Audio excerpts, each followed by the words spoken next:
Les amis, comme vous savez, le Mali, le Niger et le Burkina Faso ont décidé de créer une confédération des pays de l'Alliance du Sahel.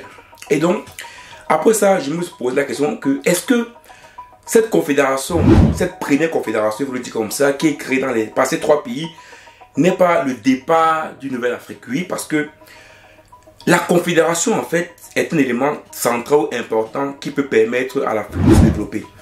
J'ai essayé un peu de réfléchir sur le sujet, d'essayer bien sûr de me renseigner sur le sujet. Et je me suis rendu compte que les États-Unis avant étaient une confédération. C'est-à-dire quoi? Je vais vous expliquer la différence entre une confédération et une fédération. Donc à l'époque, avant, les États-Unis étaient une confédération. Ça veut dire que chaque État est quoi? Est souverain. Ça veut dire que lorsque tu vas pour faire peut-être du marché à l'extérieur avec un autre pays, tu vas en un État. Tu es souverain. Donc tu vas comme un État. Et donc ils se sont rendus compte que avec toutes ces fédérations-là, avec toutes ces confédérations, donc chaque État était souverain, ça faisait qu'il ne pesait pas un poids. C'est-à-dire que le poids était fait. Et donc, ils ont donc décidé de créer une fédération. Et ça veut dire que ils ont un pouvoir central qui s'occupe de tout ce qui est régalien, mais chaque État est quand même indépendant. Et c'est pour ça que quand vous allez voir que ça, par exemple, c'est une fédération, mais vous allez remarquer que chaque État a quand même beaucoup de liberté. C'est pour ça que vous allez voir que partir de l'État ou d'un autre État, les lois sont totalement différentes. Donc ils ont décidé de créer une fédération parce qu'ils voulaient avoir un pouvoir sur les relations internationales dans le monde en fait. Et donc ils se sont rendus compte que la confédération peut être propice à une fédération. La confédération en lui peut être propice à une fédération. Et pourquoi moi je dis tantôt que la confédération c'est une bonne chose? Parce que ici, je vais essayer d'expliquer les éléments importants pour une confédération qui à la longue peut se transformer en fédération. Et ce qui d'ailleurs sera très nécessaire. Le premier avantage d'une confédération c'est quoi? C'est la coopération entre les États souverains. Comme vous pouvez l'imaginer, quand vous êtes une confédération, ça veut dire que par exemple le Mali, le Niger, le Burkina, si le Burkina Faso par exemple veut une matière première, veut un produit, n'importe quoi, le premier marché où vous devez aller le chercher, c'est d'abord au niveau du Mali ou au niveau du Niger. Et donc la confédération donc permet de pouvoir agrandir le marché. Vous savez tantôt que le marché africain c'est 15%. Donc vous comprenez qu'on a besoin d'avoir un marché africain. Donc la confédération qu'ils ont créée permettra de facilement avoir un marché entre les trois pays. Et les trois pays pourront créer des organismes communs qui permettraient de travailler pour les trois pays. Et ça c'est très intéressant. Et deuxièmement, l'avantage d'une coopération, c'est ce que j'ai dit plus haut, chaque pays est toujours souverain. Ça veut dire qu'ici là, il n'y a pas un pays qui est devant l'autre. Tous les trois nations sont souverains. Il n'y a pas un État central. Il n'y a pas un pouvoir central. Vous savez, dans une fédération, il y a un pouvoir central. Moi, je viens en Belgique. La Belgique, c'est une fédération. Il y a un gouvernement fédéral. Donc, il y a un gouvernement central.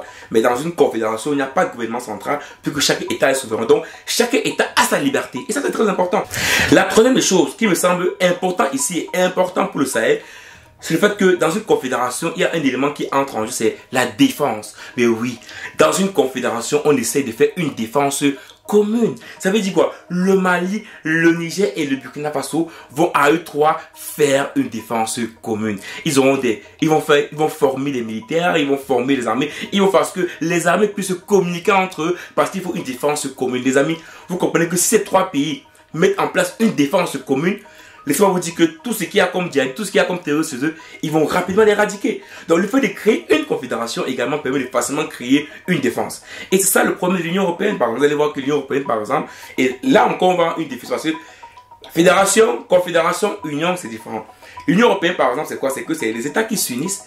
Ben, tout chacun est indépendant, mais ils créent des organismes indépendants. Des organismes qui prennent des décisions pour l'ensemble de l'Union, qui sont indépendants. Et on sait parce que, par exemple, que ça peut arriver que, par exemple, tous les pays ne sont pas d'accord, mais le fait qu'il y a une union qui est indépendante, une commission, un parlement, qui prend des décisions pour l'union. Donc, en ce moment, ils sont indépendants. Et donc, vous voyez que, par exemple, dans l'Union européenne, ils ont du mal à mettre en place une défense européenne. Alors que, par exemple, dans une confédération, c'est davantage, je peux dire que c'est un objectif d'une confédération. C'est de pouvoir créer une défense commune pour être plus forte. Le quatrième avantage ici de la confédération, c'est également la sécurité collective. Donc, ça veut dire que chaque membre de la confédération doit, je peux dire que c'est un peu comme l'OTAN, c'est pas l'OTAN, mais avec c'est important que chaque pays soit sécurisé. Donc le fait que quoi, je ne peux pas être le Niger, je suis sécurisé en sécurité, alors que mon frère du Mali ou du Burkina Faso n'est pas en sécurité. Non, on doit avoir une sécurité collective.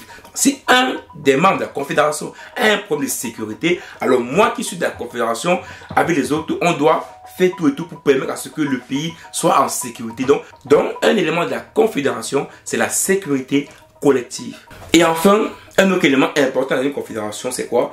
C'est la gestion des ressources. Mais oui, c'est la gestion des ressources. On sait tantôt que le Burkina Faso, le Niger et le Mali ont plein de ressources. Et donc, en créant une confédération, ils vont mieux gérer les ressources entre eux. Exemple simple. On est 3 pays. On n'a pas besoin de créer en même temps une usine qui va raffiner le pétrole au Niger, au Mali, au Burkina Faso. Mais non, on peut créer une grosse usine au Niger et le pétrole du Mali, le pétrole du Burkina va être raffiné au Niger. Donc, dans une confédération, les ressources sont mieux gérées.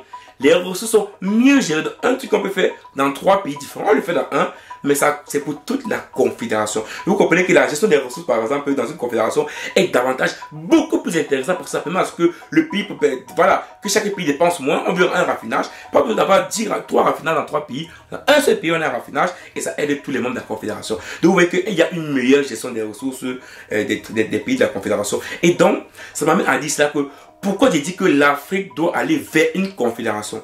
Fédération, c'est trop dit. Je préfère d'abord aller dans confédération. Parce que la confédération permettra non seulement d'agrandir le marché local, deuxièmement, de créer une défense africaine. Parce que vous le dites clairement, si l'Afrique aujourd'hui est faite, c'est parce qu'il y a une défense africaine.